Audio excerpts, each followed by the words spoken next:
now we can continue with New Game Plus, Part 4. Last time, a lot happened. Last time, many things happened. The Scions finally got to go home. So we finished saying our goodbyes to everyone in Norvrent. I cried a little bit at the cutscenes where the people of the Crystarium said their farewells. Lina made me cry like a little girl. Said their farewells to the Warriors of Darkness, because even though we can come and go, the other Scions pretty much they're stuck here on the Source. They can't travel between worlds now that their souls are back in their bodies. But Alize feels like she's missed out on some personal growth because the Gunbreaker and Black Mage Y'shtola and Thancred, because originally Thancred was a rogue and Y'shtola was a white mage. Drastic job changes, but oh, I forgot to post that video in the Discord. I will post it. It's the funniest. I love it. It's Alize from patch 5.3 and is such a mood. It's just her being a menace. And then, you know what? Actually, I'm going to put it on stream. That's going to be the opening of our stream, is we're going to watch this fucking funny meme video. It'll be a good recap of what happened last time, because this was how it ended off. Assuming my YouTube wants to work. YouTube has been being bad.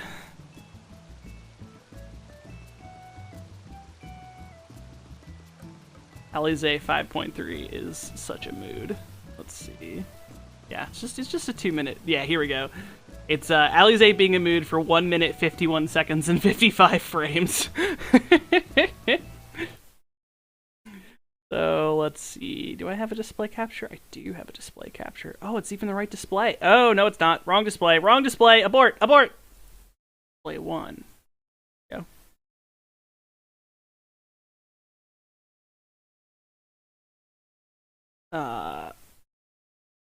So here's a recap of what happened at the end of last time.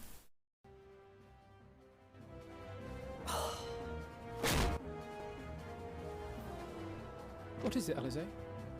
Are you all right? Do you still feel under the weather? Physically, I couldn't be better. Thanks to Kryle's ministrations, I'm already looking forward to our next fight.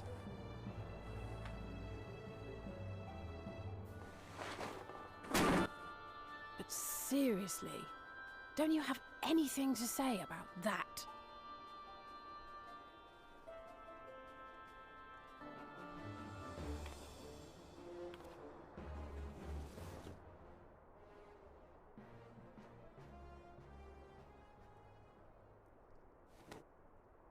I realize we haven't taken up new martial arts, nor have I ever been one to set much store by appearances. But I can't help feeling a certain lack of, I don't know, personal development.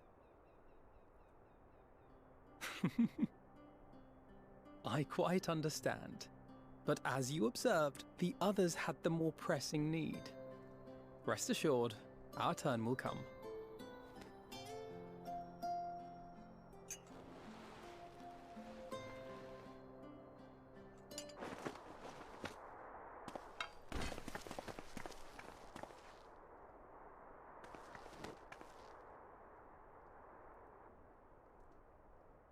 I could do with a little rampage myself. What? Now wait just a...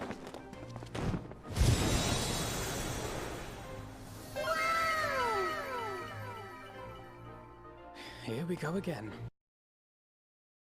Final round.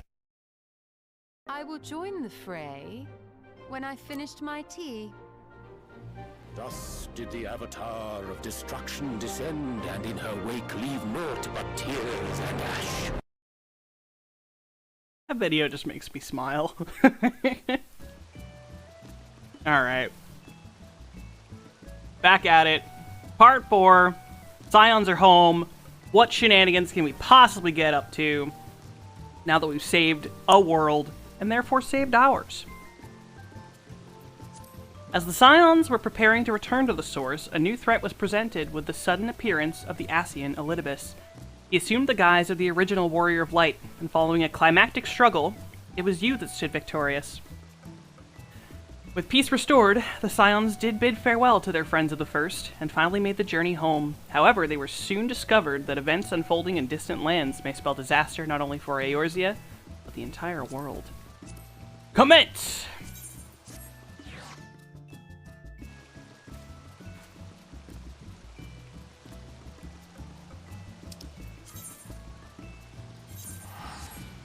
So the others have been resting up in the Rising Stones, as their souls were heavily damaged from the ordeal of being separated from their bodies for so long. But thanks to Kryl and Matoya's administrations, they should be fighting fit.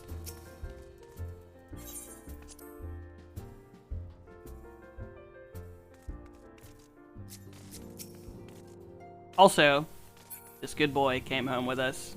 He acts like a little derp now, even though he's like got the soul of an old man. Rahati is a good boy. Oh, greetings, Kinliana. Come to look in on our friends? Rest assured, everyone is quite well. I've been keeping a close eye on them, and have satisfied myself that they are all in fine health. As a matter of fact, they're just about to convene in Dawn's Respite to discuss how best to use their pent-up energy. Let's join them, shall we?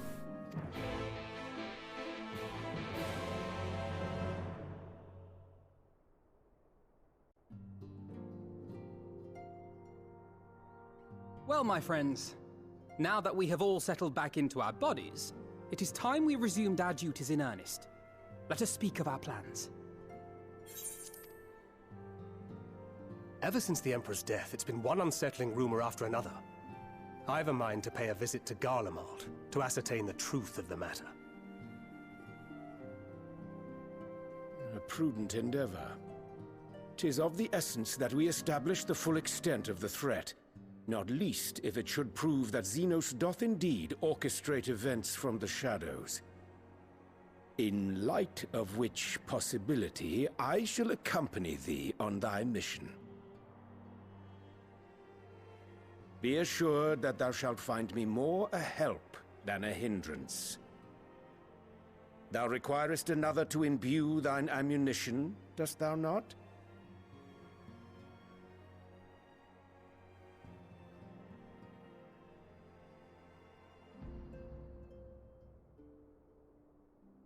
Assuming that's settled, there's something I've been meaning to look into as well.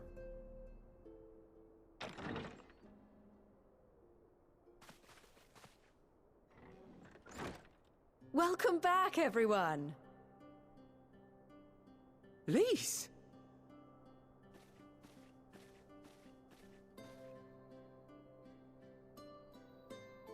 You're fine now, right? No more headaches or keeling over? That's right. We're fighting fit and raring to go.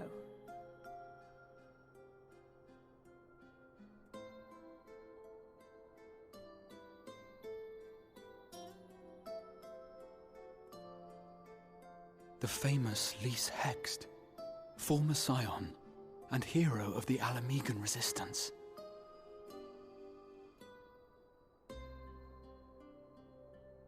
I don't believe we've met. Really? It's so easy to assume that all Archons are acquainted. But then I suppose your fields of expertise are rather different. Grahatir, at your service. I have read much and more about your exploits, Commander. It is a pleasure to finally make your acquaintance. Likewise. The others told me all about you. Do not be so sure. Words scarcely do justice to the vital role he played in our victory in the First. A more dependable comrade one would be hard-pressed to find.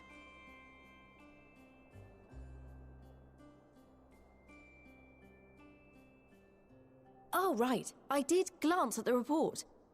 But I'd be lying if I said I understood half of it.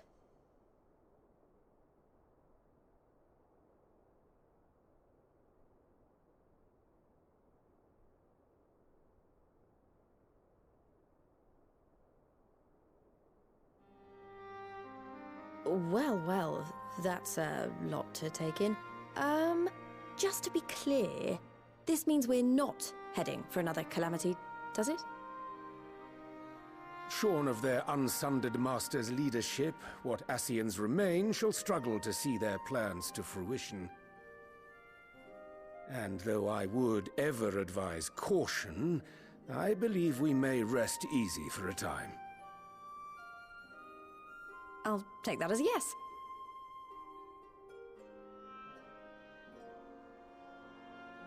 Even so, I don't know what to make of this business about Hydaelyn and Zodiac being primals. A difficult truth to bear, yes. But at last we understand the nature of our adversary. And if there are no further calamities, neither will there be rejoinings, meaning Zodiac will never regain his full strength. Even so, as the oldest and mightiest of primals, he remains a force to be feared. Though his is a power born of the desire for salvation, we have seen the havoc it may wreak. And it falls to us to ensure that it is never again brought to bear upon this star.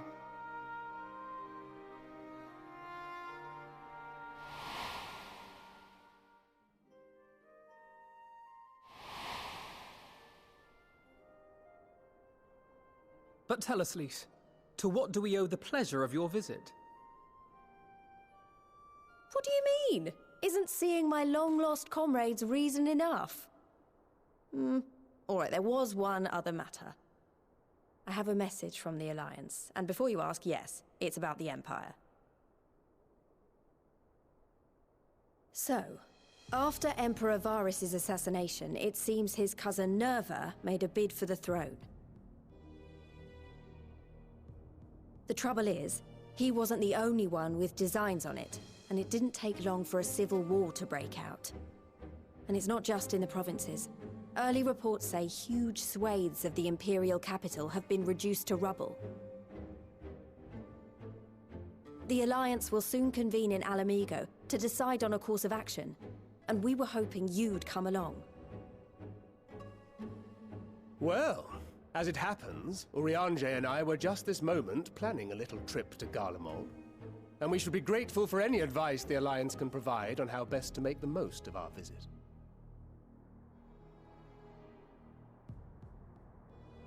To Alamigo, then. Why don't you go on without me? There's something I need to look into. Ah, forgive me. You were just telling us. What is it, if I may ask? I want to find a way to cure the Tempered. Of course. You think it may be possible to adapt the treatment you used to help those corrupted by the Sin Eaters? I'm sorry, a cure for tempering? But that would change everything. Alizé, consider yourself uninvited. Go and find us this cure. I'll do my best. I was hoping you might join me. Don't worry if not, though. I won't hold it against you if you'd rather attend a stuffy meeting. What meeting? Lead on!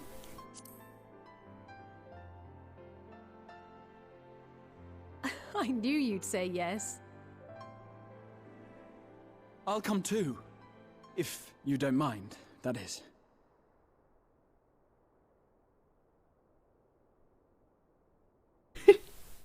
The goodest boy. Mind? I'm sure they would be glad of your company. Pray, enjoy your time together with your hero.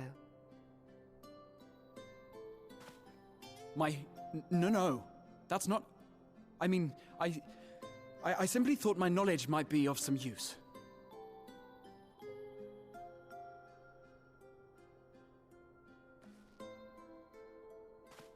We shall be on our way then.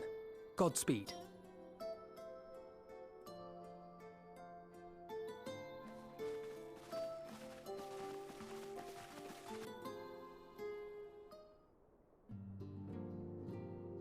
Rahati is a good boy.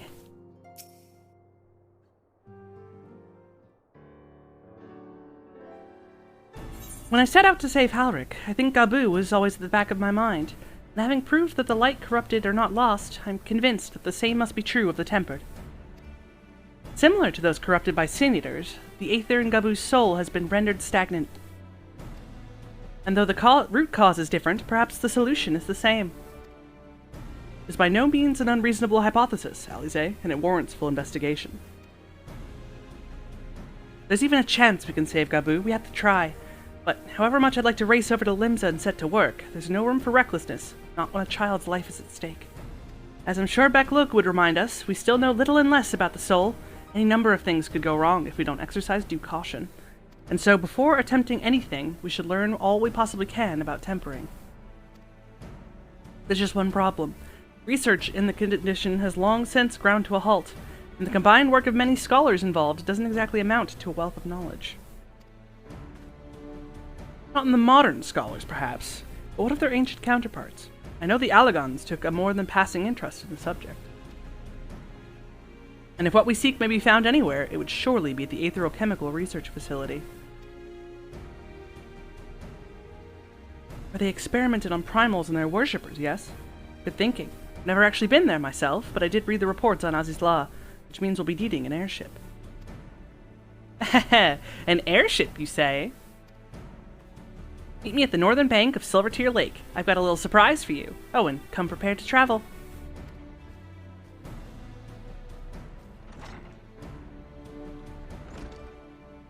Wah?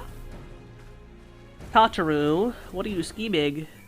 You scary little potato.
I give you the Bonanza, the Scion's very own airship.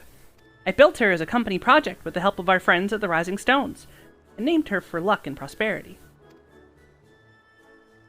Tataru, this is amazing. We'll be able to fly just about anywhere we want. Our garments were impressive enough, but to build an entire airship, I see the annals did not exaggerate the many talents of the Scion's fabled coinkeeper. Hehe. I'd also introduce myself as your pilot, except the training didn't go quite as well as I'd hoped. But that's alright, because we've hired the capable fellow here instead.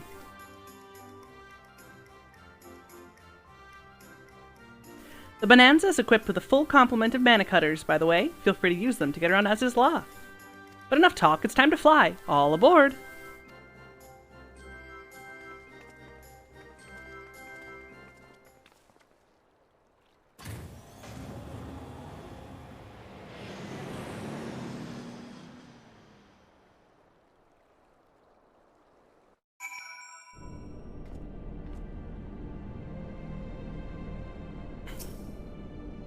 Honestly, Sid would be jealous of the way the airship flies. Tataru has outdone herself.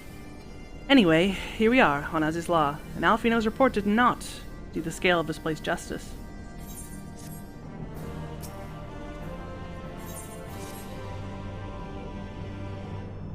This appears to be Helix, which means we stand in the Alpha Quadrant. To the east lies the Beta Quadrant, and... yes, I believe I have my bearings. Though this is my first time on Azizla, I do have some familiarity with the place thanks to the records in the Crystal Tower. Unless I am mistaken, this path leads to an aetheryte, beyond which there will be an information terminal. I suggest we begin our search there.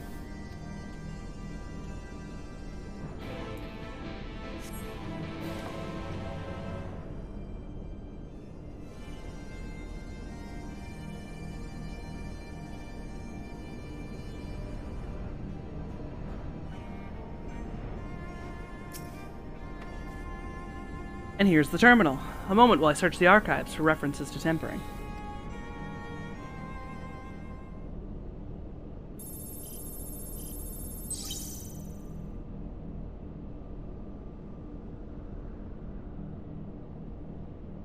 Ah, there we are.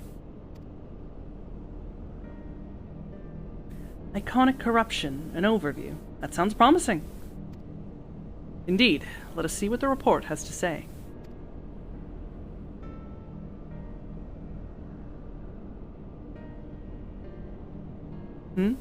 Confound it. The contents appear to have been deleted. What? No, isn't there something you can do? Not from here, I'm afraid, but it may be that another copy of the report exists elsewhere. The question is where to look. It says here that a report was written by someone named Owen. Is it likely that he kept a copy? I would say it is a distinct possibility. Assuming he was a researcher here, he would have had quarters on the Havasphere. We can ascertain the details of Havasphere control. Let us return to the Bonanza and avail ourselves of the mana cutters. We will need them to reach our destination. I forgot. You already have a suitable means of transport, don't you?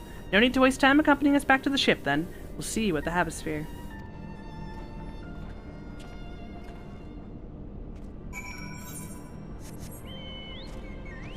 Got a burb? Who needs a ship when you got a burb?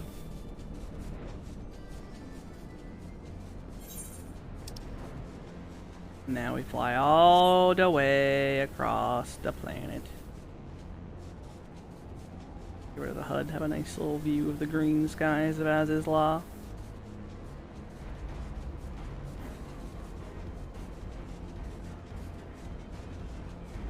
The last zone of Heavensward was quite impressive in its time. They do last zones very well. This one, Heckin' Tempest for Shadowbringers, the underwater zone. And the Endwalker one is pretty damn cool as well. Get there.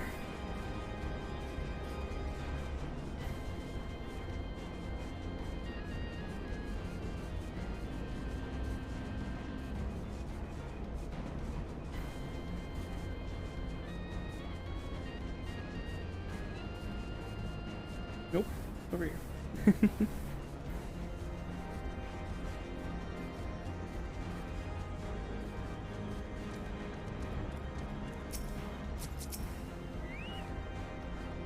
The late Owen did indeed have a chamber here. This node will be able to tell us its number.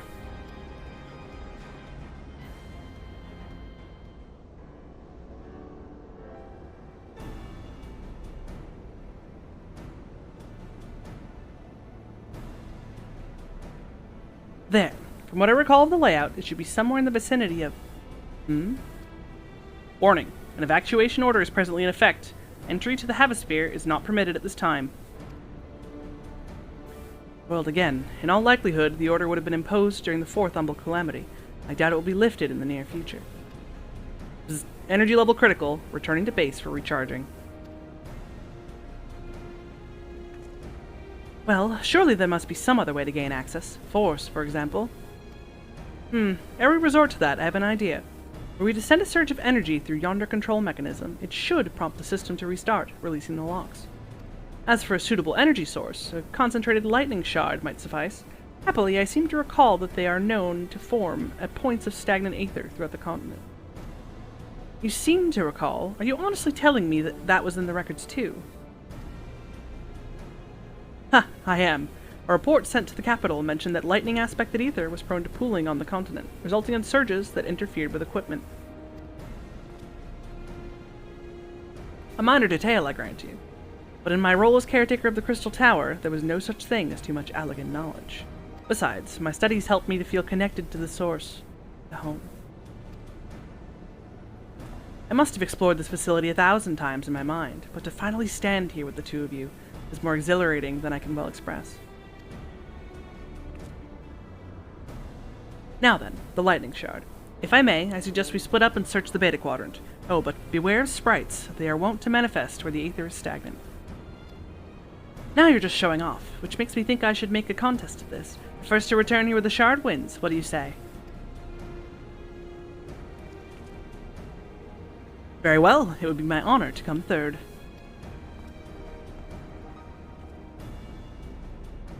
Raha knows where he stands.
Bravo! That was quite a show, adventurer. Why, the spectacle proved so enthralling that all thoughts of the prize slipped my mind.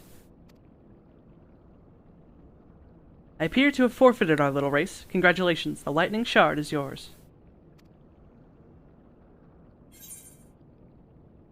What, no dramatic entrance? You've changed.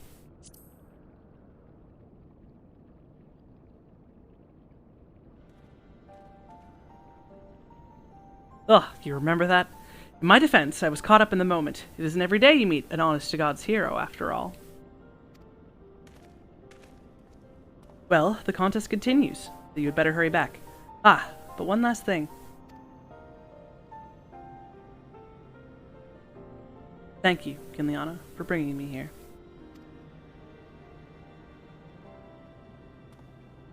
Yeah, so we haven't replayed the Crystal Tower raids, but, you get sent after some, like, ether sands or something stupid, and then you go to find it, and then this dickhead cat boy is like, neener, neener, I got the aether sand, I'm hiding in the shadows, and that you get introduced to Grahatia, because he's just a cocky little shit who's meeting an honest-to-God's hero.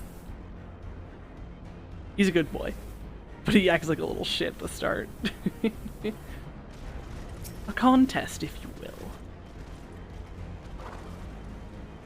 It appears Alize had no luck, so the victory is yours. Congratulations. Now then, may I have the shard?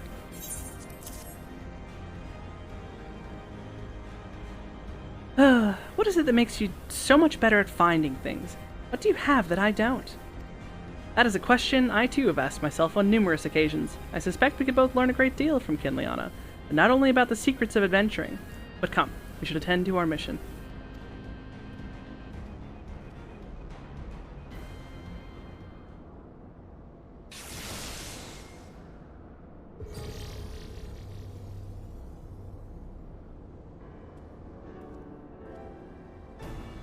Excellent.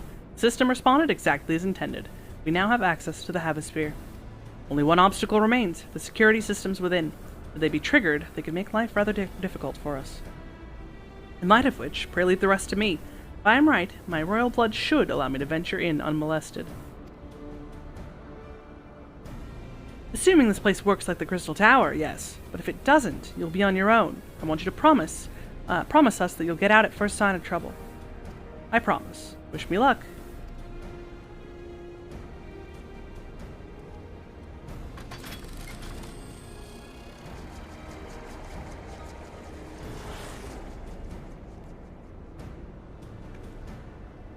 Well, nothing for it but to sit tight.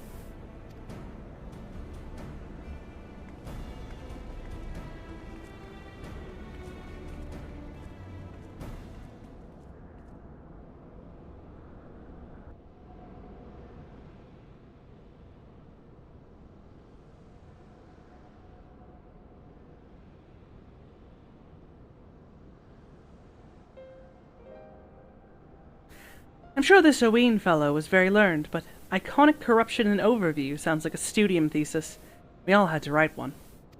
Lest you wonder, mine was about the combat applications of ether. I am nothing if not practical. Alfino was more philosophical, of course. Political, dare I say it. He would choose to write a lengthy discourse on our nation's duty to the world. Controversial subject, to say the least.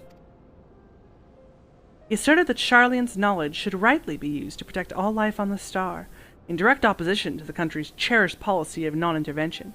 Being a leading member of the Forum, our father was not happy. At the time, of course, Alfino was utterly convinced of his views and would cheerfully argue to the death with anyone who saw things differently. By which I mean, the rows were long. To be fair to him, though, he's since learned a little more, to be a little more open-minded, but deep down, he still holds fast to that one belief, and I admire him for it. I should have liked to meet the young Alfino. For what it's worth, my thesis concerned the Allegan civilization as depicted in folklore. Oh, you're back. I didn't know you attended the studium. I didn't. A thesis was required to earn my Archon's mark. My peers at the Students of Baldessian convinced me to write one with the promise of unfettered access to forbidden tomes. Though I considered it no more than a means to an end at the time, I will admit it was gratifying to have my efforts acknowledged. Good gods, an Archon's thesis. I shudder to imagine the work involved. But enough about that. Is this the fruit of your foray? Yes, Oween's archive node. It was waiting for me in his chamber. If a copy of his report still survives, it would be stored in this device. Shall we find out?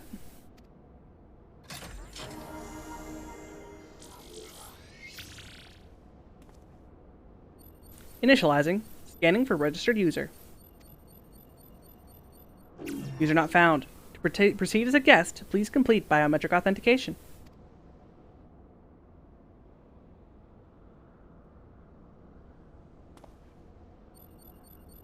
Verifying. Bloop. Authentication complete. Guest identified as member of the royal family. I am in your most humble service, your highness. Never ceases to amuse me. 'Tis but a pity the effect will not last forever. Doga and Une said as much when they granted me this gift, but until such a time as it fades, I shall use it gratefully. Search archive for iconic corruption. Bloop. Searching. One item found. Iconic corruption and overview. The report is locked by the author. Please state password. Well, go on then, your highness. Tell the nice node the password. Right. Let's see.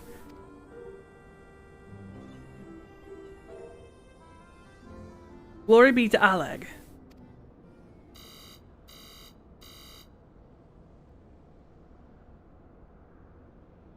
Long live Emperor's End.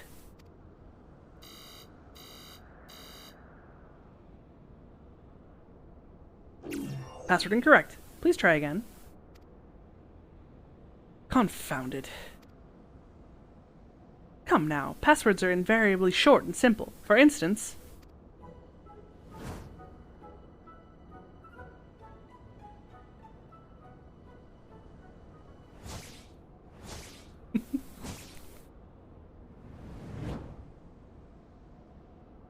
Password.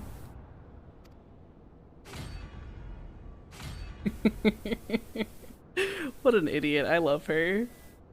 The notion that the password could be something so inane would be laughable were it not dangerously stupid. Furthermore, your conduct in the presence of His Highness is grossly inappropriate. Know your place, handmaiden. What did that thing just call me?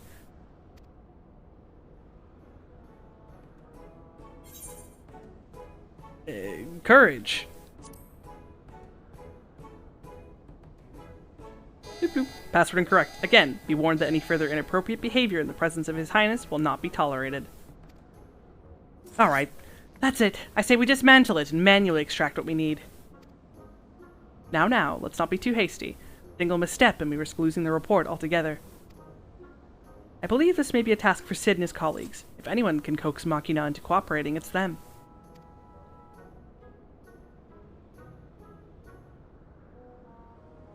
Come, let us bear the note back to the Rising Stones.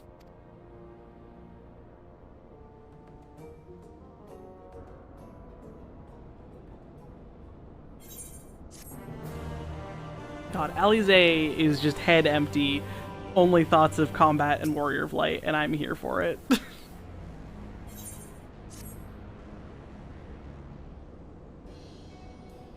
I should probably mention that I have yet to meet Cid since waking up. Rambos did send word to the Ironworks, but it appears our friend has been afield on urgent business. Nevertheless, I assure you my proposal to seek his help is no pretext. However much it might look like, I might look forward to seeing him again. Him and everyone. But come, let us be on our way.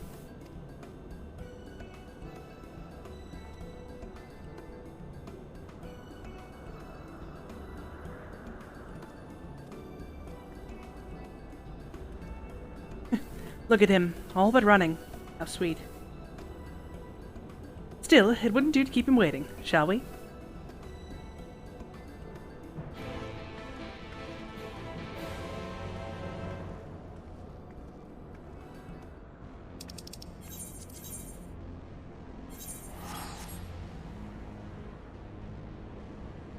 Goodbye for now, Ozzy's Law.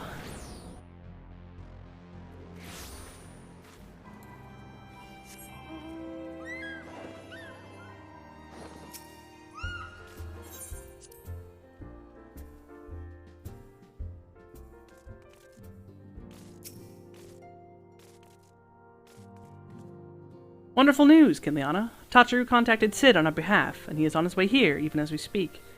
While we wait, I should very much like to hear what transpired at the Alliance Council. Would you be so kind, Kryle?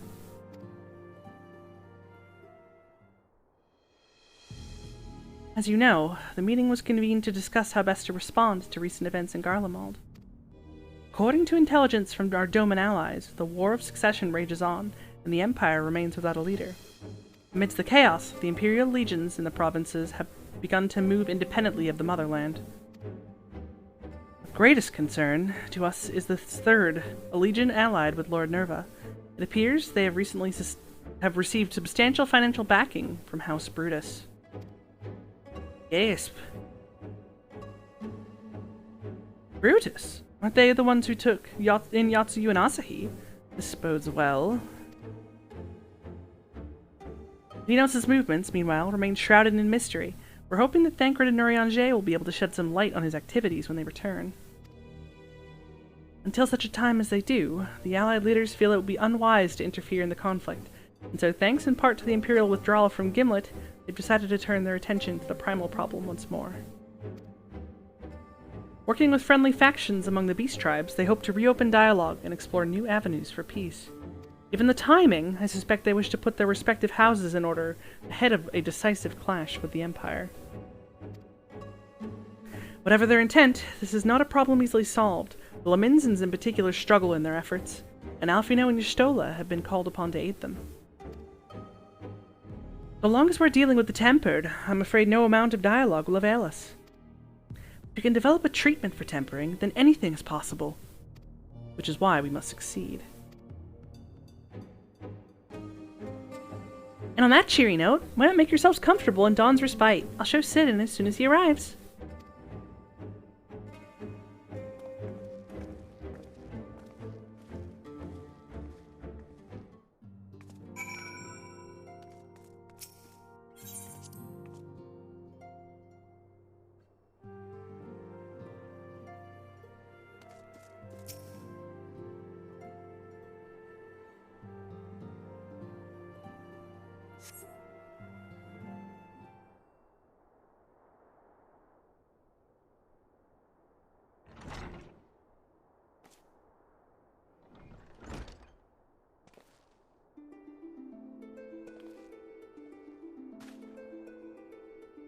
Cid!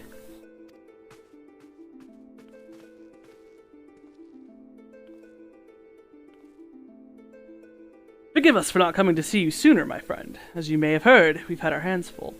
In our defense, you are up rather early. I was under the impression you'd be slumbering a while longer. Oh, I would have been had you not fulfilled your promise. Ha! I still struggle with that idea. From where I stand, the secrets of traversing time and space seem exactly as unfathomable as they ever did. But if an alternate version of myself has already laid them bare, I dare say that frees me up to concentrate on other endeavors. Speaking of which, you wanted my help with something. What is it?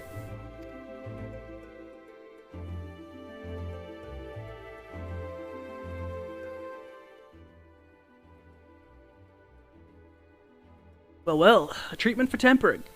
And for the next step, you need to find the password to this Allagan's report. Just so. With nary a clue to guide us, we could be here forever and still not guess correctly, and thus we turn to you. Well, I'd love to say that we could help you, so I will. Once suitably configured, a Magitech terminal should make short work of identifying the password.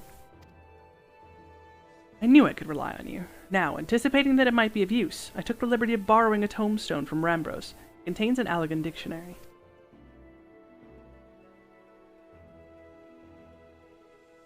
Good thinking. I'll transfer the information to a terminal and set to work right away.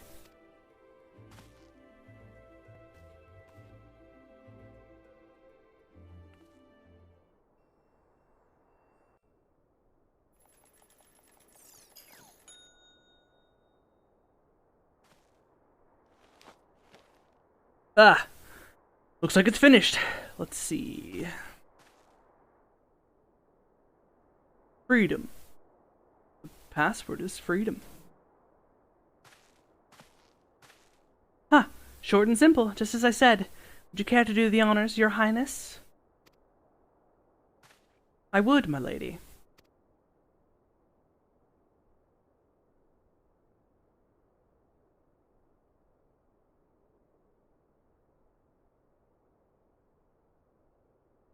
Node. Open the report entitled Iconic Corruption and Overview. Password, freedom. Password accepted. Bloop. Opening report.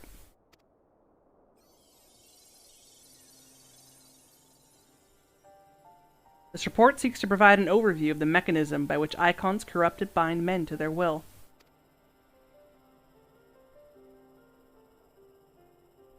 The phenomenon we call corruption refers to the alteration of the ether of the soul.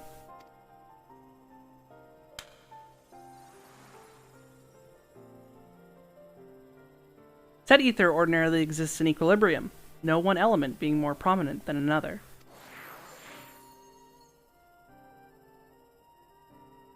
But when a subject is exposed to ether of an icon, this changes, their soul taking on the properties of the entity in question.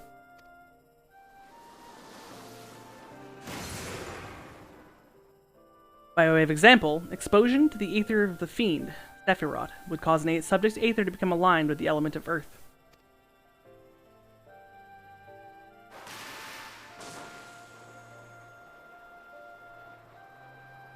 As a consequence, the subject would attain heightened affinity with Earth-aspected magics, as well as preternatural levels of endurance.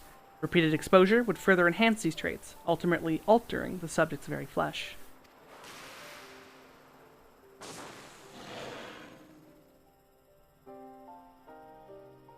The changes undergone by the subject are not solely attributable to elemental alignment, however.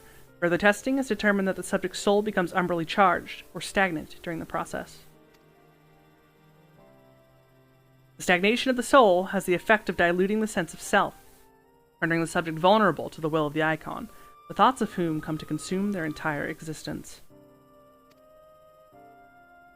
In this manner do the corrupt become worshippers of the icon, their prayers serving to further empower the entity. Having discerned the mechanism of iconic corruption, my colleagues and I set out to develop a material capable of shielding one from its effects, an endeavor in which we're successful, albeit at great cost. In the course of testing, many of my assistants, good men and women all, fell victim to corruption, and in accordance with protocol, they were summarily put to death. I subsequently submitted a proposal to investigating potential cures for corruption, but it was rejected, deemed non-essential by Lord Amon. Though I knew it would be fruitless, I protested the decision, and for my impertinence, they have stripped me of rank and title, and I will shortly be expelled from this facility. In all likelihood, this report will be expunged from the archives. Nevertheless, I recorded it in hope that one day someone will undertake to do that which I could not, and find a cure for the victims of iconic corruption. End recording.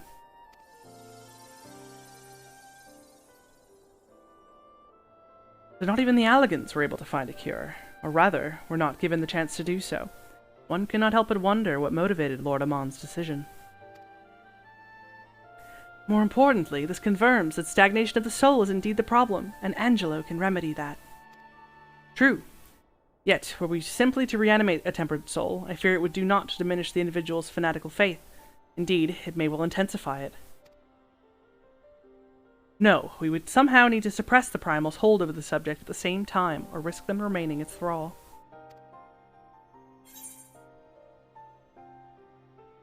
Only we could make them remember who they were.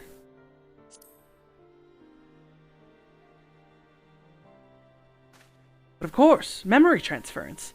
The process has the effect of compartmentalizing memories, separating them into manageable bundles, if you will. By adapting the technique, it may be possible to achieve selective reanimation. That is, limit the effects to only those memories that existed prior to tempering.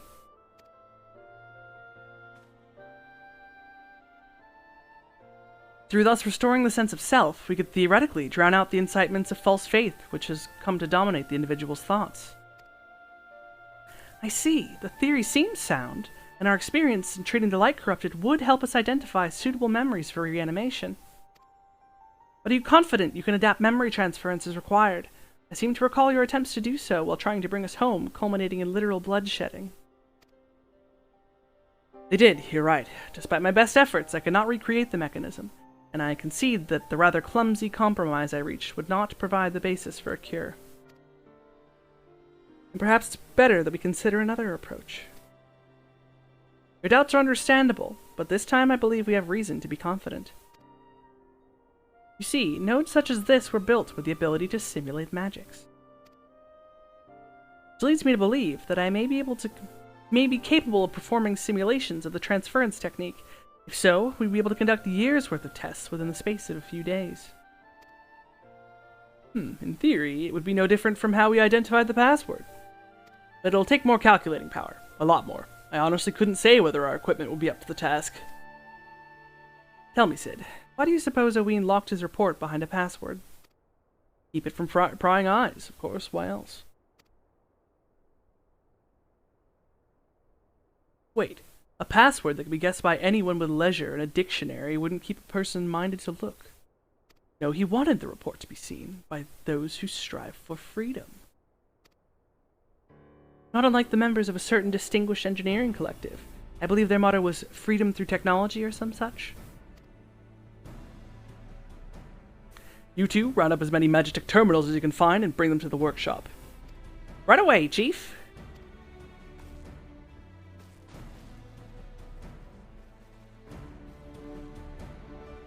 Things are about to get very busy. Lucky we have you to help, eh?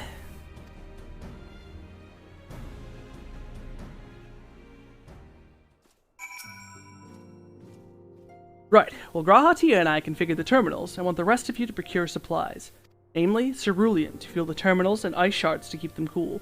The more we have of both, the better. Leave the ice shards to me. I'll round up some adventurers and go on a gathering spree. In that case, I'll trust Kinliana and Alize with the cerulean. Here's a promissory note for each of you.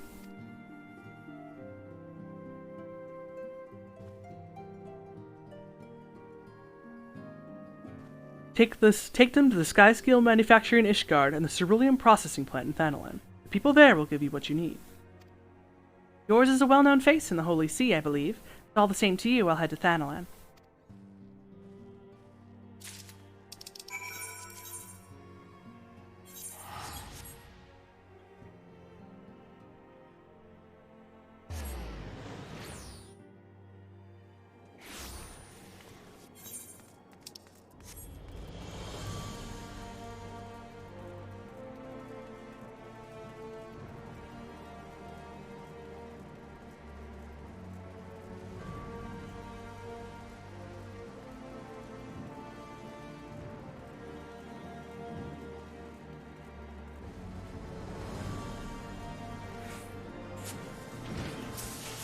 You stand in the Skysteel manufactory. What does it require?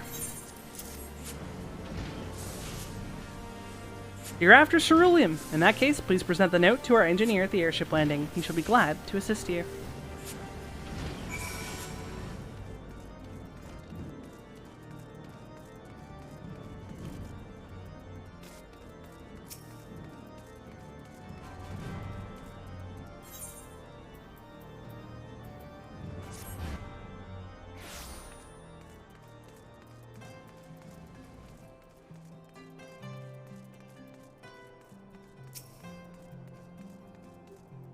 Cerulean.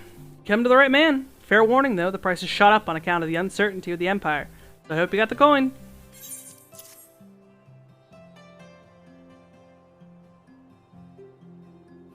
Well now, promissory note from the Ironworks. Don't see many of these. Not that it's a problem, it's as good as gold to me.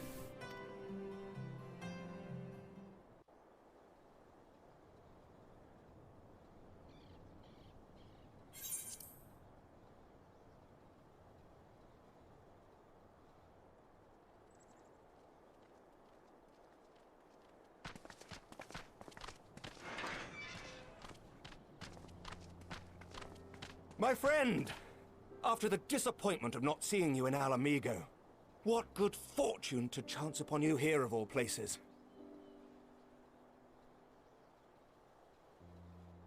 As you may have heard, the Allied nations are making a renewed effort to address the primal problem. To that end, have I invited the chieftain of the Vanu to Ishgard, that we might together plot a course.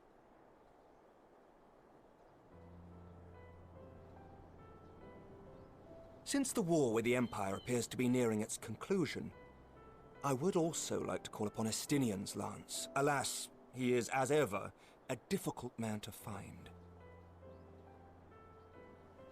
I am informed he recently paid a visit to the Rising Stones. Should he happen to do so again, be sure to pass on my regards, won't you? But tell me, what business brings you to our fair city this day?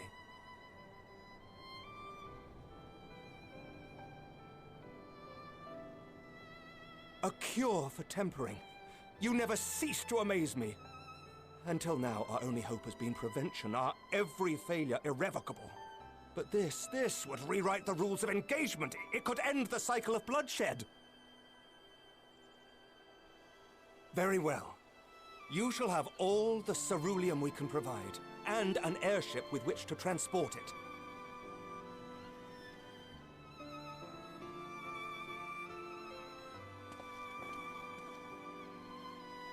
In this matter, you may count on Ishgard's full support.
Who would have thought ceruleum weighed so much?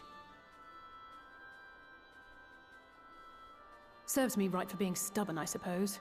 I should have just done what you did and accepted help.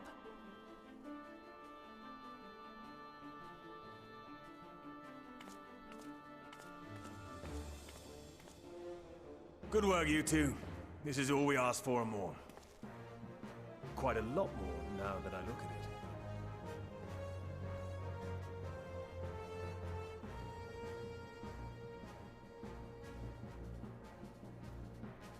Lord Emmerich, eh? And entirely by chance. Ha! Some people have all the luck. We have also succeeded in configuring the terminals, thanks in no small part to our able assistant.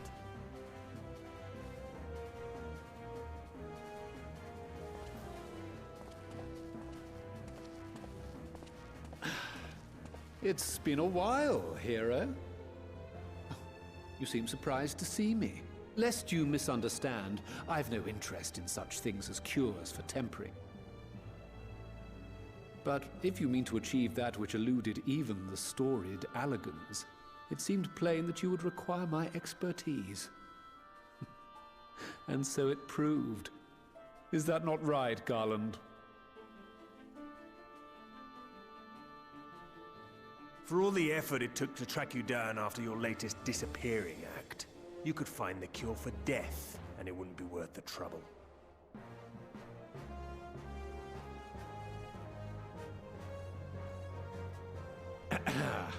That wasn't the only reason I agreed to cooperate. I'm reliably informed that Garland and I are destined to unravel the secrets of travel not only across dimensions, but through time. Doubtless the lion's share of the credit lies with me. 9 parts to Garland's 1. And this research will be a stepping stone to that illustrious achievement. Very well then. I'll do 1/10 of the work. Just the part that's beyond you. Whatever you say, Garland. Right. If everyone's ready, let's begin.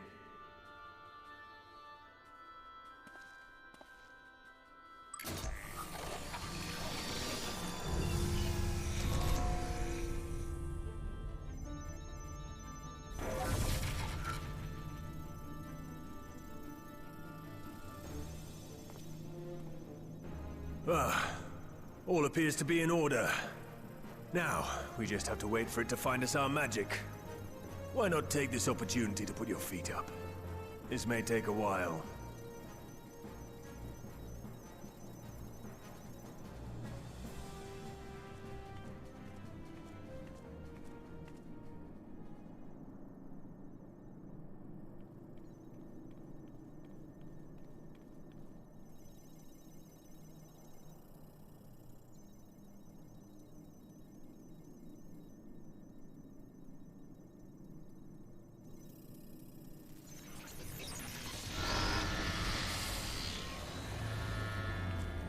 Damn it.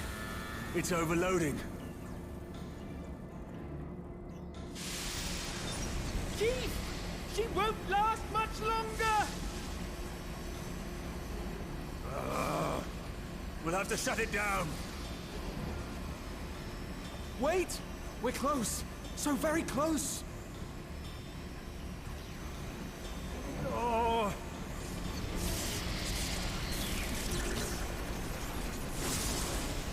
Well, this is going swimmingly. Please, a moment longer. I beg you. There!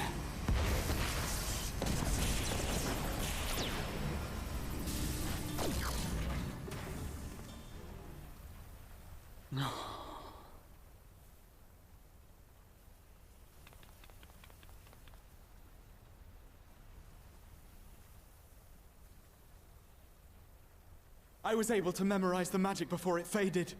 It still needs to be put to the proof, but I believe we have our cure.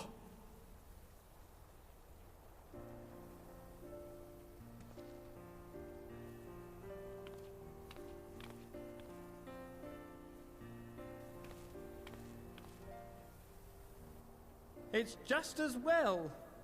She'll never run again. The fault is mine. I'm sorry. Don't be. It may fall short of dimension hopping, but a cure for tempering is not to be sniffed at. This, my friend, is a world-changing discovery. One we're proud to have had a hand in. A few Magitech terminals are a pittance to pay.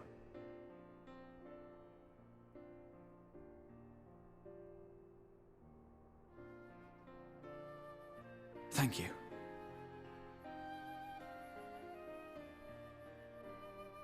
Well, we've done what we can. The rest is up to you.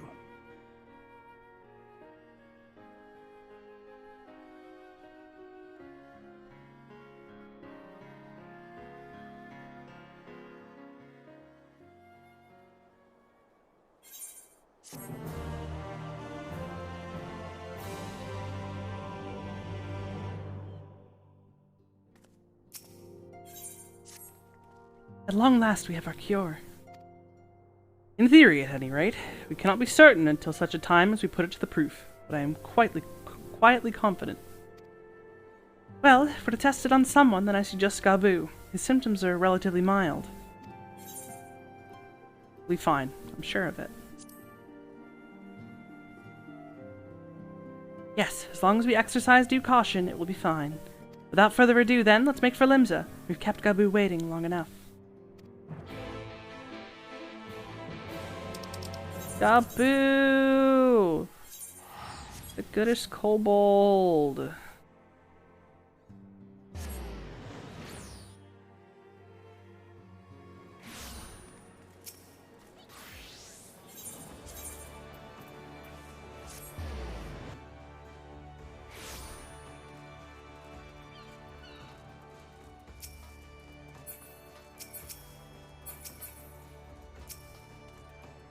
Well, this is the moment of truth. I'll have our host bring Gabu to us at once.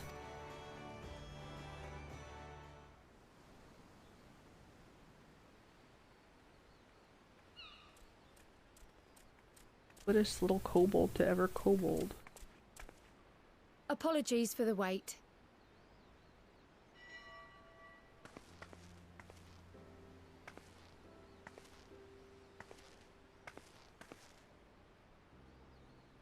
Gabu, have you been good?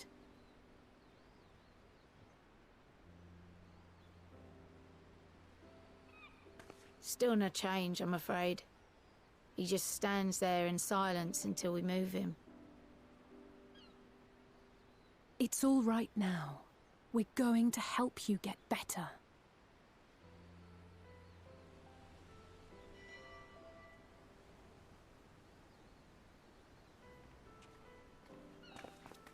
Fancy meeting you here. Alphino Y'shtola! I thought you were attending to primal matters. We were, and came here for a meeting on the subject. Certain pirate factions did not deign to attend, however, and it was cancelled. We had resigned ourselves to having wasted a journey when we chanced to espy you. Could it be that there has been progress with the treatment?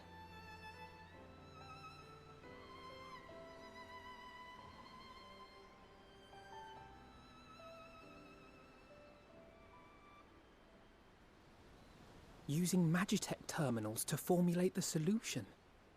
I would never have contemplated such an approach. So this new magic, adapted from memory transference, would be used to purge the subject of their fanatical faith, while Angelo would be responsible for reanimating the ether of their soul.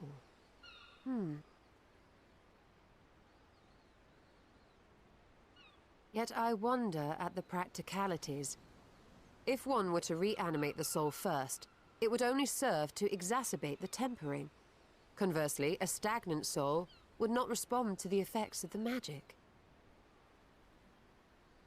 Would both need to be performed simultaneously? Nothing escapes Master Matoya's inquiring eye. As you say, both must be carried out simultaneously. And thus, I propose to imbue Angelo with the tempering treatment in much the same manner as I did the spirit vessels.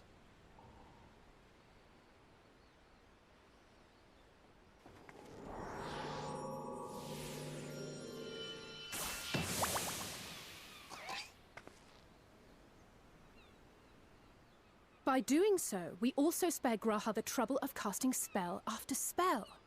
It's really rather efficient. Be that as it may, certain difficulties are unavoidable. The imbuing process will still require no small amount of ether. And, as I can no longer draw upon the Crystal Tower's stores of energy, I will be compelled to rely on those of others. Well, I, for one, would be glad to assist. As would I. Since the resumption of our duties, it has been naught but stuffy meetings, and I have ample ether to spare. Excellent. With your permission, then, let us begin.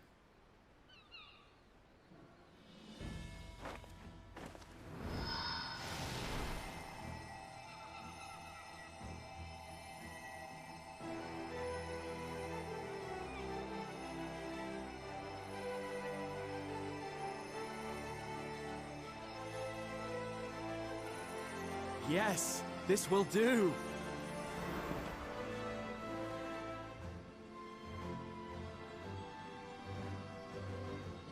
And now, it's my turn.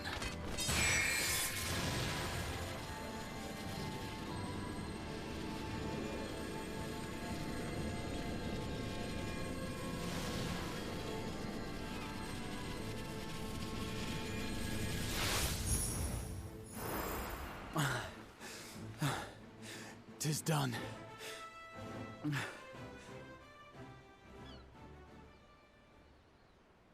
No small amount indeed. Oh. Well, we seek to go where even the Allagans did not. It was never like to be easy. The rest is up to you, Alize.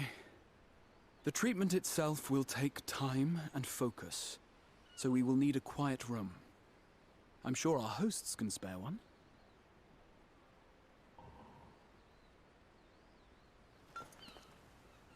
I will go with her. It may be a while before we return, so I would ask for your patience and your faith.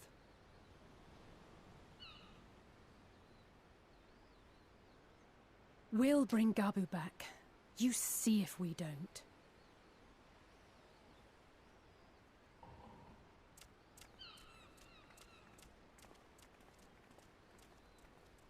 Twould seem our part is played. Let us find a place to recuperate while we wait for news.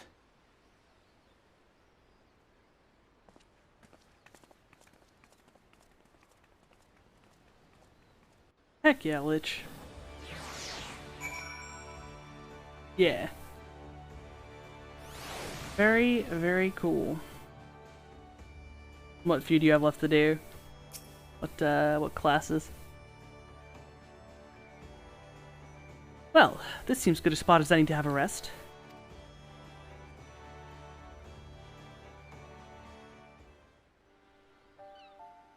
Heck yeah. Some final melee classes.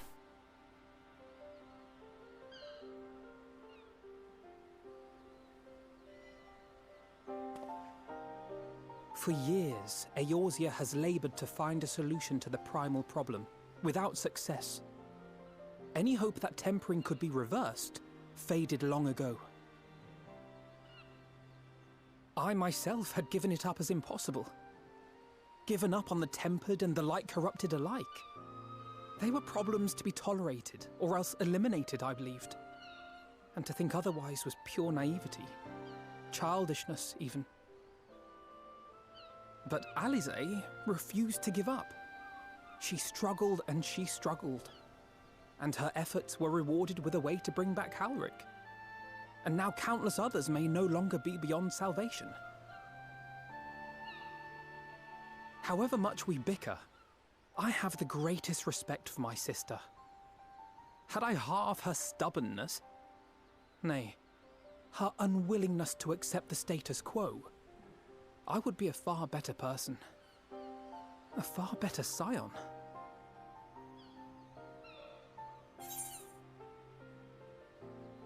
Well, any consolation, which is in all of your work.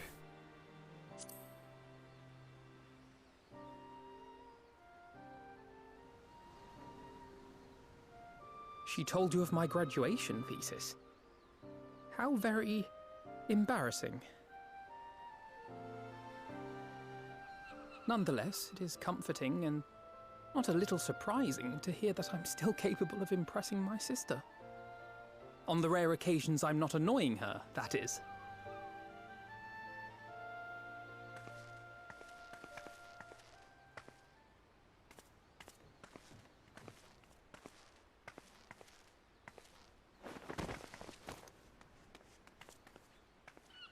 Alize, are you all right? The treatment. Did it work?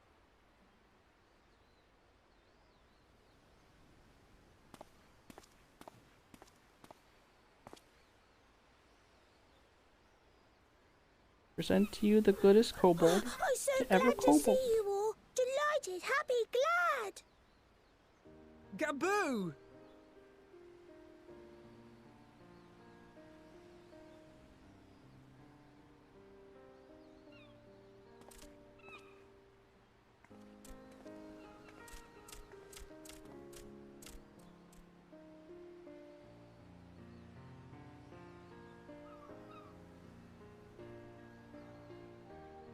All this time, my mind was filled with thoughts of Great Father Titan.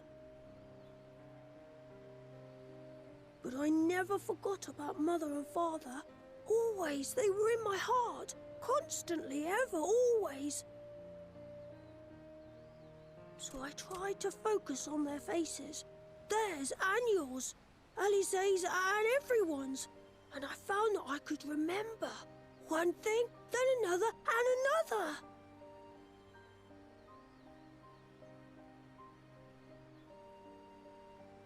Your hopes reached Gaboo.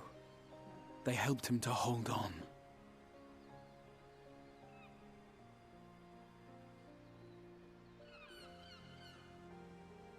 I'm so proud of you, Gaboo.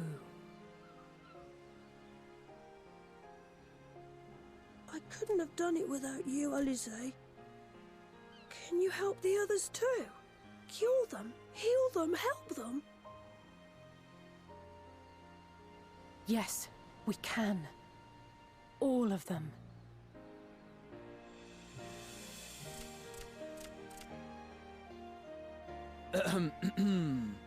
Without wishing to dampen the mood, I feel compelled to add certain caveats regarding the viability of the treatment for general use. As you know, reversing the effects of tempering demands a profuse amount of ether. And while Alize was able to heal Gaboo alone, I fear the same will not be true for those who exhibit more advanced symptoms. Moreover, the treatment's effects are limited to the soul. It offers no succor to those whose very flesh has been altered through prolonged exposure to a primal's influence. All of which is to say that we cannot save everyone. Maybe we can't, or maybe we can. No one gave us a hope of saving Gaboo, and yet here we are. We must find a way to treat as many as possible.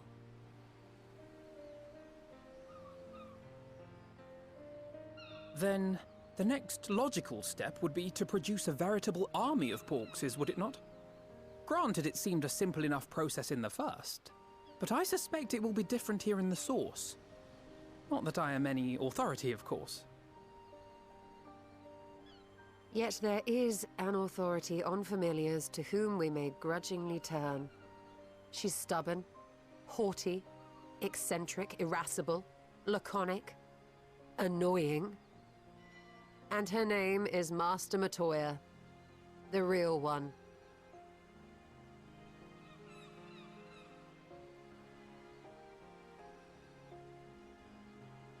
I have to go now, Gaboo. But the people here will look after you, all right? And I promise to come and visit you again soon. All right. Thank you, Alize. Thank you.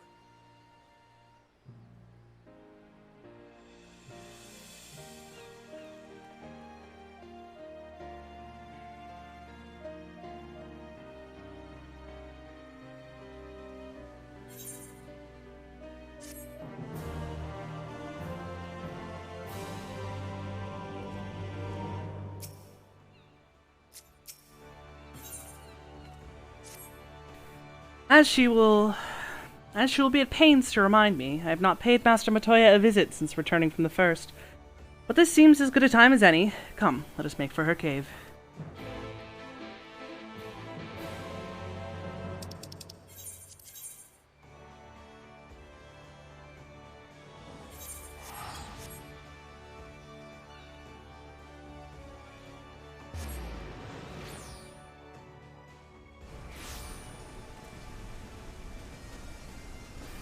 This quest is halfway through 5.4.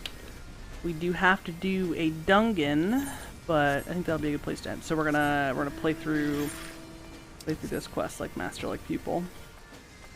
and then call it an evening, but that's still at least probably an hour, because we do be having a Dungan to trust.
I take it you're ready to bear witness to the joyous reunion of master and pupil? Very well.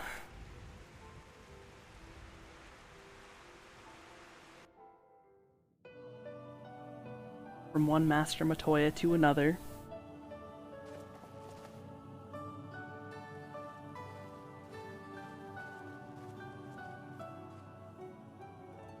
Nary a word from you all this time, then you bring every man and his pirogo with you.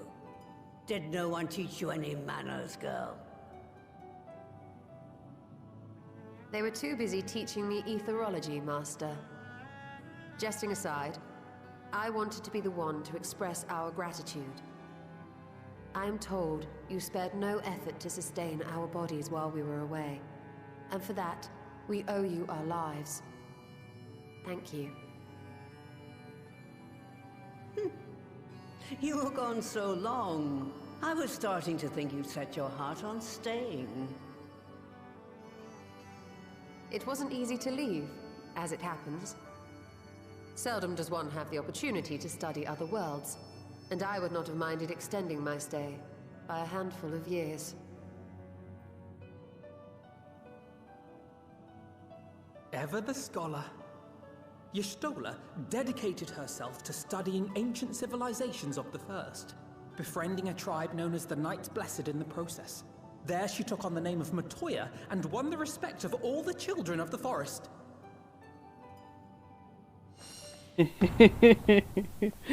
Oh, Alfie knows. She didn't want her to know that.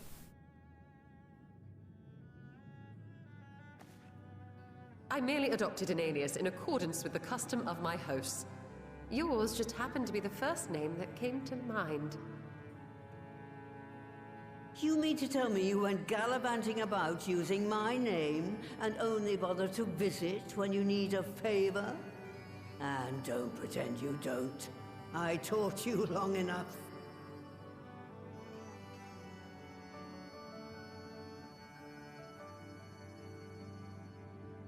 Indeed. And devoted pupil that I am, I could not fail to recall my master's sage advice. When the answer eludes you, look to the wisdom of your elders.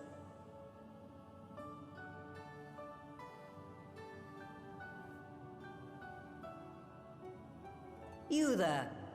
Were you going to introduce yourself?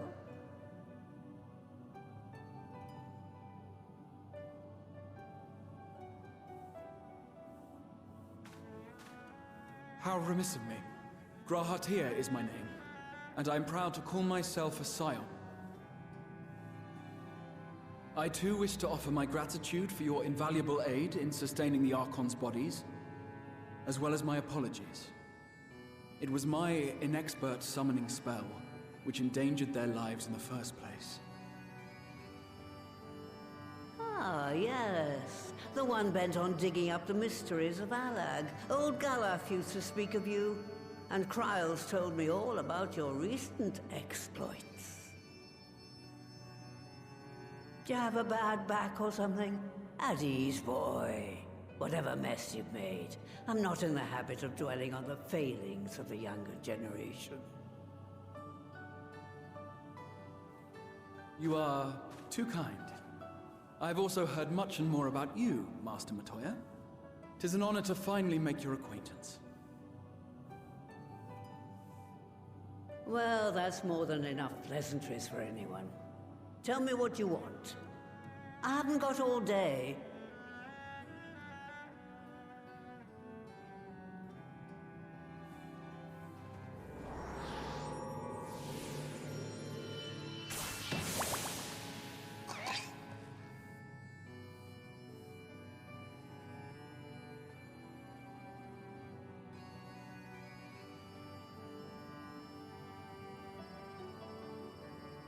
So that's the way of it. It should be a simple enough matter to make the familiar. The magic, on the other hand. Ah, that you may leave to me. Being the only one possessed of royal blood, I alone can imbue the subject with the necessary magic. So I just need to create porxes with the power to stir the soul. Just, I say. Though we're talking about a veritable herd of the little buggers, we'd collapse before we reached double figures.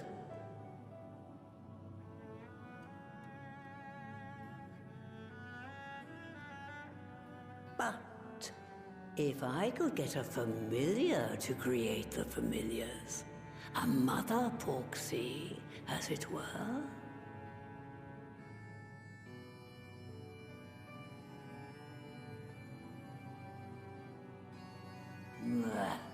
Seems I haven't seen the last of that moldy old hole after all.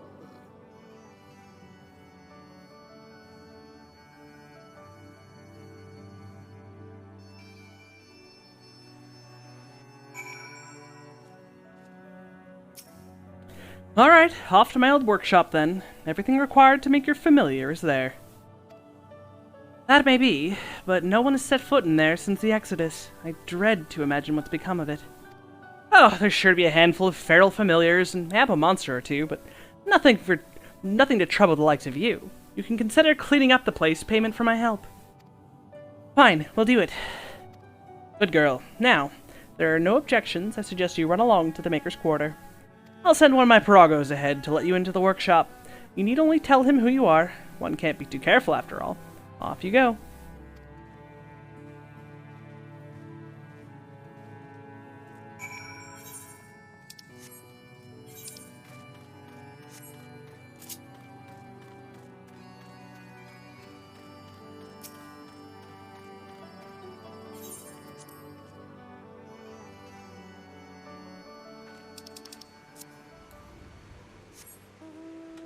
Ugly chair. Better mount.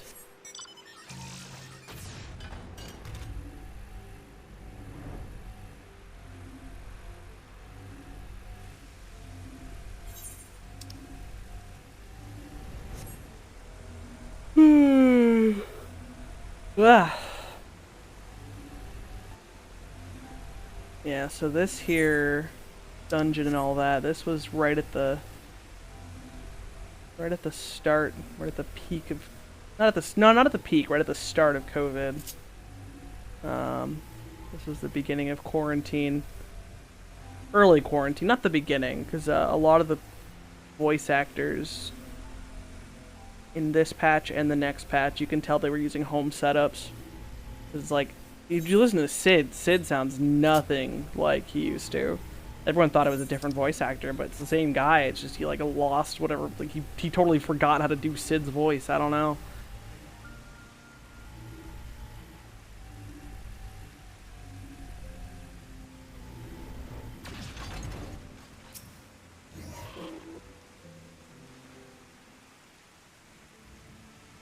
Greetings, Sir Ribbit, and welcome to my good mistress's relict. Fururogo is my name, and I'm honored to be your guide. Within, you will find a space dedicated to the making of familiars, along with a cavern where the requisite ingredients may be had. I must warn you, however, that the place has not played host to a single soul, much less a broom, in over 15 years, and, well, will, I regret, be in some disarray. But rest assured, my brothers and I shall see to it you do not lose your way. Now then, Ribbit, only say the word and I'll show you in. I also couldn't run this dungeon when it came out because this is when I was having eye troubles or brain troubles, or I couldn't tell you what kind of troubles. But, oh, do we take Graha? Graha's a good boy, but I don't think I need him. He can heal me. Alfino, stand behind. Stand ever ready. Stand behind us. Graha's gonna take care of us. Yeah, no, fuck. I forgot to turn on the things. Abort! Abort! My opening cutscene! Every time! Flee!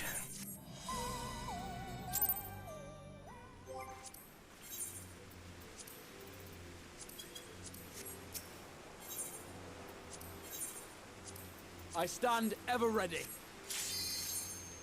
Yeah, I couldn't do this dungeon because there's a section that has... It's like a fucking unicorn vomited on it. There's just rainbow colors everywhere, and it bugged my eyes out so bad that I would get dizzy. So hopefully that doesn't happen. If it does, I'll just stare at the floor and hope, but I've gotten better. Like, whatever was going on with my eyes seems to be gone now. Got all kinds of things done, like EKGs and stuff, and they're like, well, your eyes are fine and your brain's fine, and it just stopped, so it's probably eye strain. Right. To begin with, I need you to gather a few ingredients. Listen well to what the Porogos say, or you'll wish you had.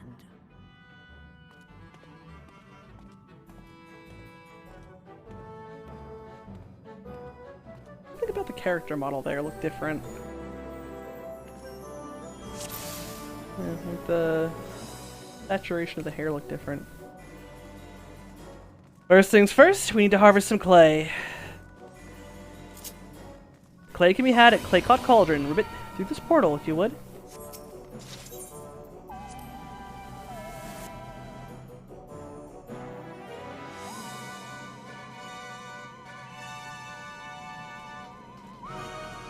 Please follow me, Ribbit, and put down any pests that bar the way.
Allow me to assist you with the gap, Ribbit.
Did not imagine this place would be so infested, Ribbit.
Blaze just across the way, but you'll need to deal with the Mudman first, Ribbit.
Away with you!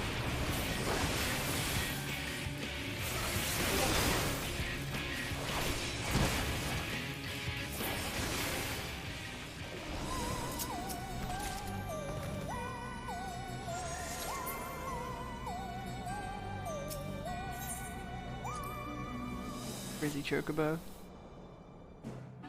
You guys wouldn't have heard us talking about it in Raid today because I can... Oh, nope. Oh, the Inuyasha ending. Hell yeah.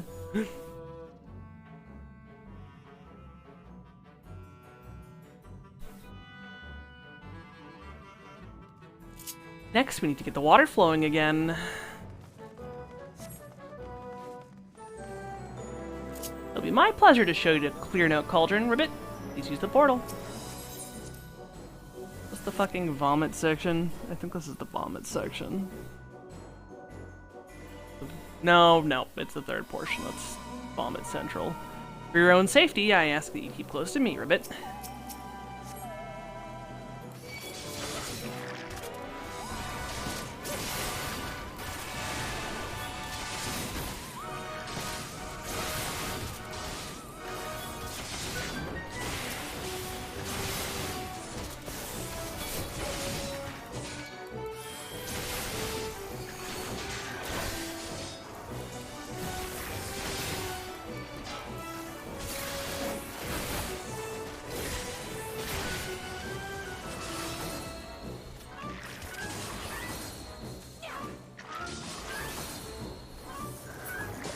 No, my confiteor.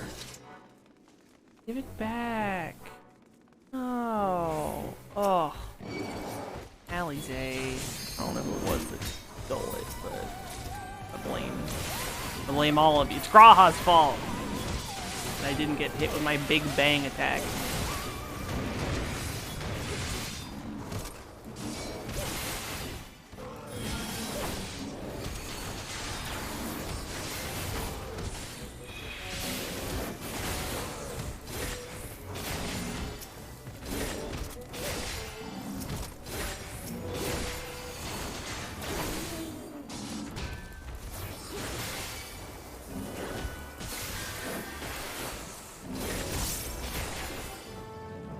Please wait, let me move the lift a bit.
Pardon the yawning. Like I said, we're gonna be done after this quest finishes out.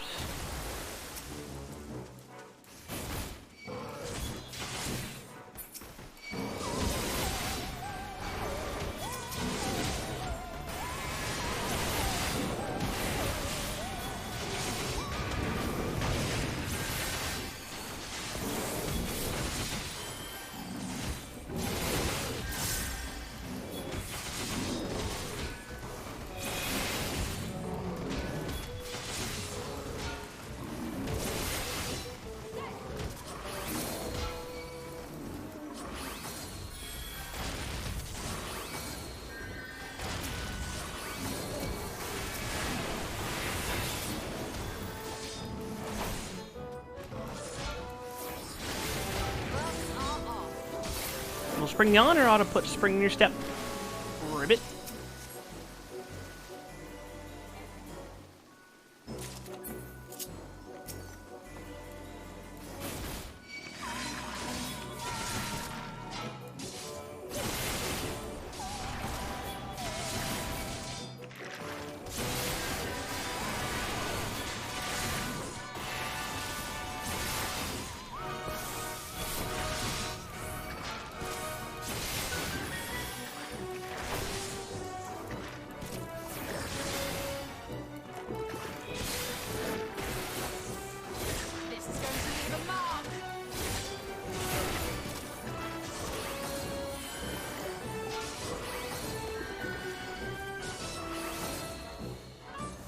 No! I tried to use it early and they still keep blasting it. Another lift, Ribbit. A moment.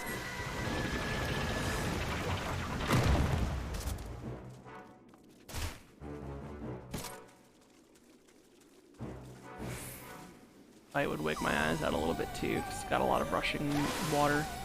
I sense a mischievous presence, Ribbit. Take care. Let's give them a try.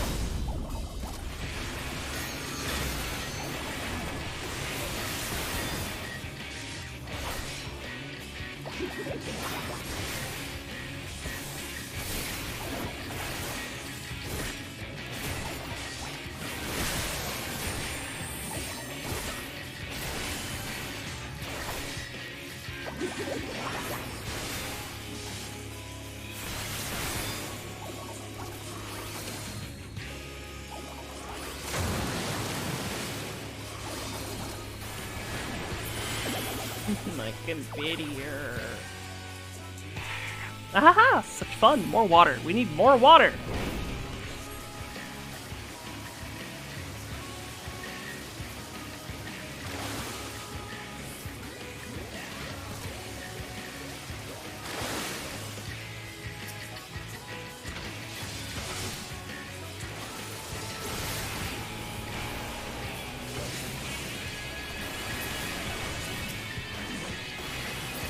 No, well, my water's gone. I can't lose. I won't. Stubborn.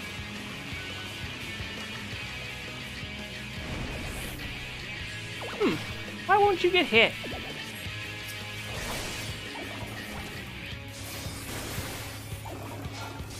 Allow me.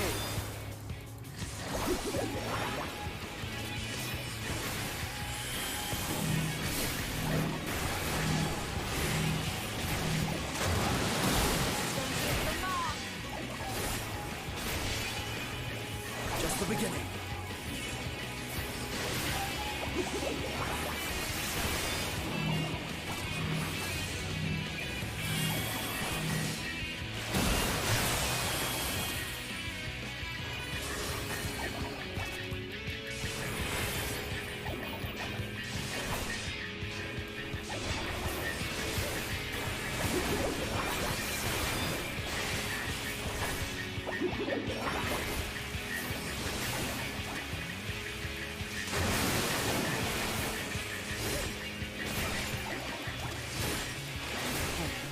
That one learning thing.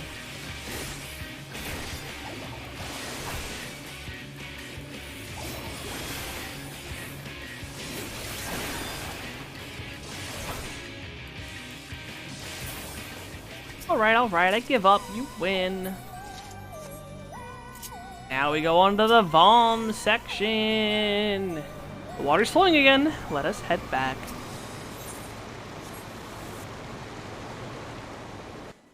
If you don't like rainbows, or rainbows bother your eyes, just, you know, enjoy the music.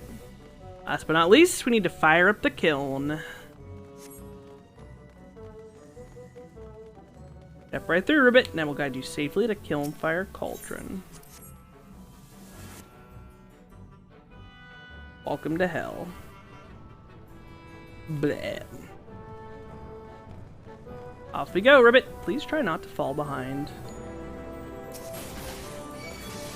Yeah, I actively couldn't run Expert Roulette because this area would bug me out so bad.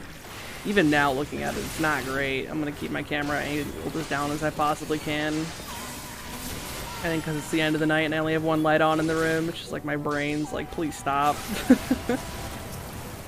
So much rainbow. It's a cool looking area, it's just the colors are unfortunately very fluorescent. Is that the word? I don't, it's... They're bright.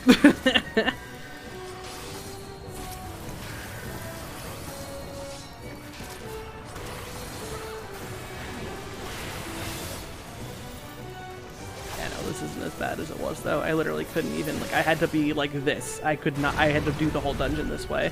Because I literally couldn't play.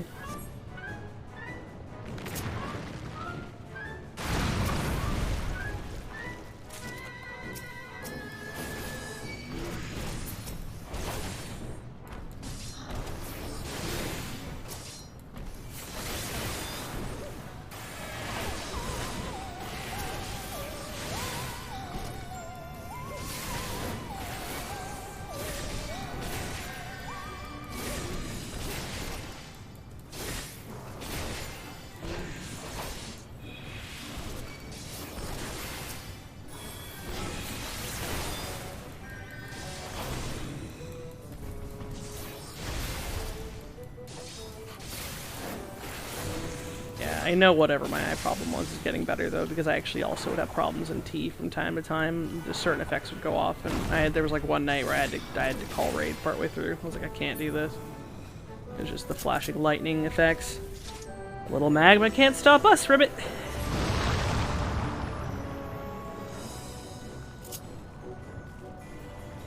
I do usually try and make sure I have both lights on in the room ever since then, but right now I don't.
What a fiery battle that was, and I don't mean the magma. Your destination awaits.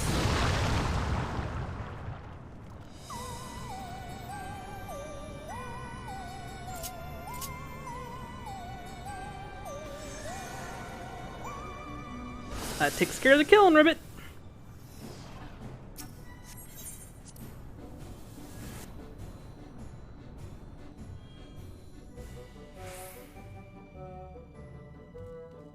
Alright, it's time to bake ourselves a porksy.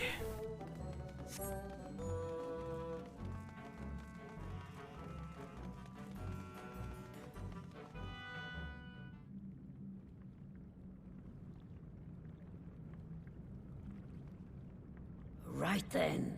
Let's get this over with.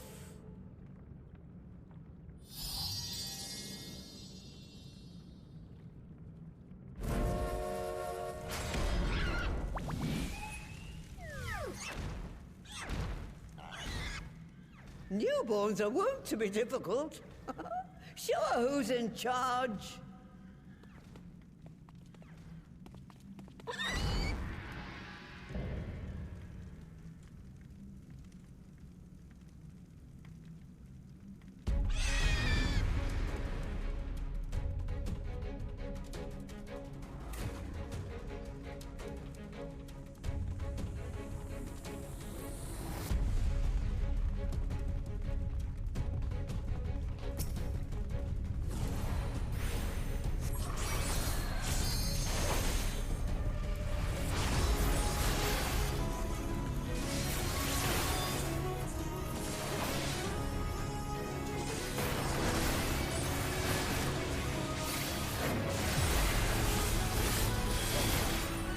Yeah, come back.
No, come back.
we are, quite tame. Then all that remains is for me to imbue her with the magic. My friends, I'm afraid I must trouble you for your ether once more.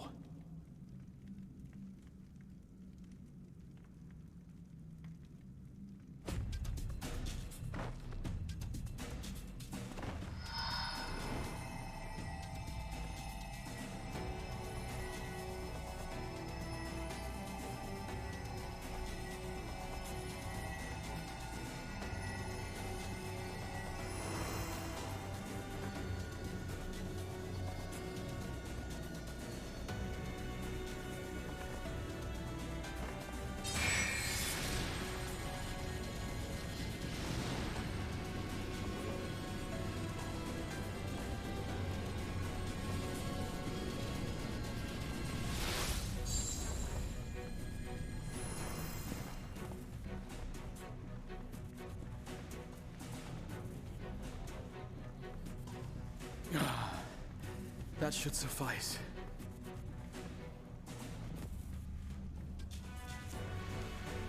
Good. Let's set her to work then, shall we? I want to see some porkses. Assuming that is, someone can spare the requisite energy.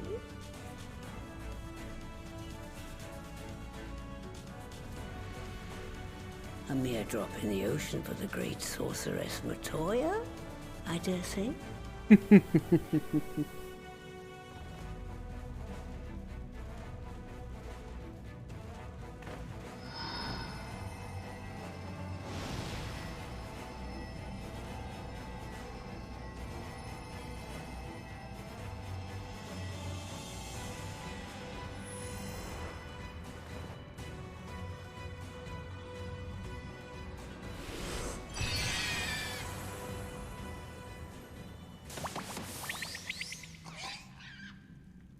Little Angelos for everyone. Excellent.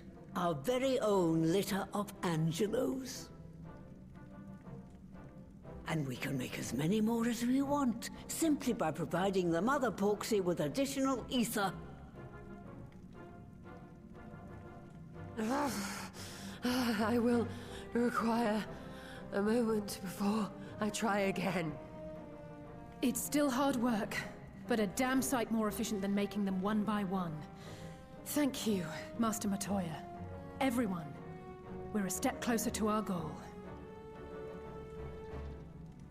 Distributed amongst the allied nations, they should do much to facilitate closer dialogue with the beast tribes. And given their present travails, I believe our friends in Limsa Laminsa should be the first beneficiaries. Agreed. Though I must leave this errand to you. I doubt my legs will carry me out of the cave, much less to Vilbrand. Thank you for taking the lead in gathering the ingredients. I expect you would benefit from a rest too.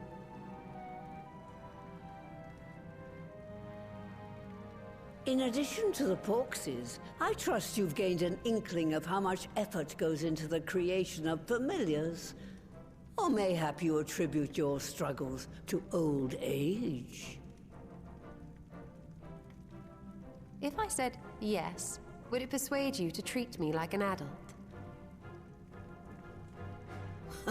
Not with that pertness, it wouldn't. Anyway, assuming you have no other favors to ask, I shall be leaving.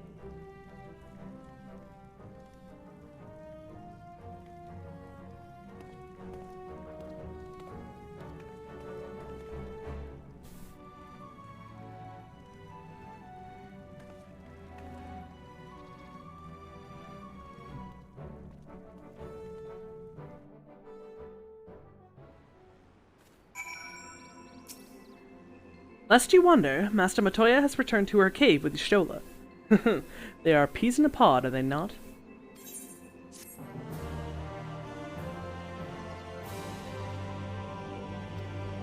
That's where we're gonna leave it for the night. That's 5 quests into patch 5.4. There are 5 quests to go. And then we've got 6 quests of patch 0.55 and 4 quests of patch 6 of patch 4.5 and 4 of patch 4.55. Blah, blah, blah. Words are hard. Wait, no. No, I'm being an idiot. We're in patch 4. No, yeah. 5. Not 4. God damn it, 5. We are in patch 5.4. We are 5 quests in. There are 6 quests to patch 5.5, and then there are 3 quests to patch 5.55. We still got some ways to go before Endwalker. But this was a good first step.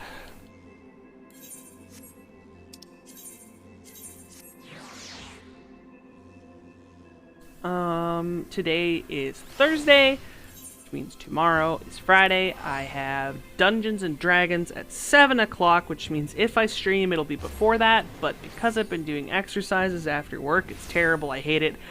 Probably no stream tomorrow.